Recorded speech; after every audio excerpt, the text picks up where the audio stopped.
네, 내일은 일제강점기 강제징용 피해자들에게 일본 전범기업이 배상해야 한다는 우리 대법원의 확정 판결이 나온 지 2주년이 되는 날입니다.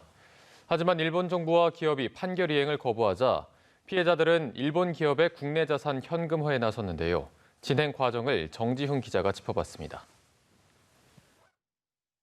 일본 제철 강제징용 피해자 18명이 일본 제철과 국내 기업의 합작법인인 P&R의 주식 압류와 매각에 나선 건 2018년 12월입니다. 피해자들에게 각 1억 원의 배상금을 지급하라는 대법원의 판결을 이행하지 않았기 때문입니다. 대구지법 포항지원은 지난해 1월에서 3월 사이 P&R 주식 19만여 주의 압류를 결정했습니다. 주식 매각은 법원의 압류 명령과 매각 명령을 거쳐 진행됩니다. 현재 포항지원에서 일본 제철 압류 명령 2건에 대한 공시송달 절차가, 대구지법에서 압류 명령 1건에 대한 항고심이 진행 중입니다. 또 포항지원에서 피해자들이 신청한 매각명령 3건에 대한 심리가 진행되고 있으며 법원이 지난 8일 각각 공시송달을 결정했습니다. 공시송달이란 소송 당사자가 관련 서류 받기를 거부하면 법원이 관보 등에 게재해 내용이 전달된 것으로 간주하는 제도입니다.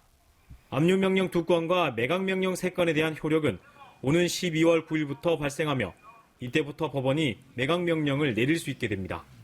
하지만 매각 명령이 내려지더라도 일본 제철이 시간 끌기에 들어갈 경우 명령문 송달, 공시 송달 등의 절차가 또 남아 있습니다.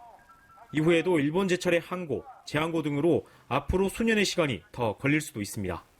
대법원의 일본 제철 판결 한 달 뒤 나온 미쓰비시 중공업 판결도 여전히 진행형입니다.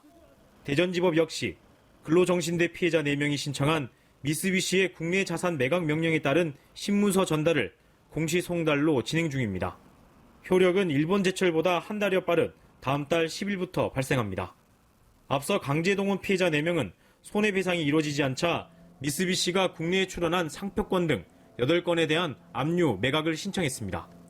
이걸 구실 삼아서 한중일 회의를 참석하니 어쩌니 그런 얘기를 스가 총리 방문 조건으로 내고 하잖아요. 원고 측에 대한 있을 수 없는 좀 무례한 것이죠. 연합뉴스 TV 정준입니다.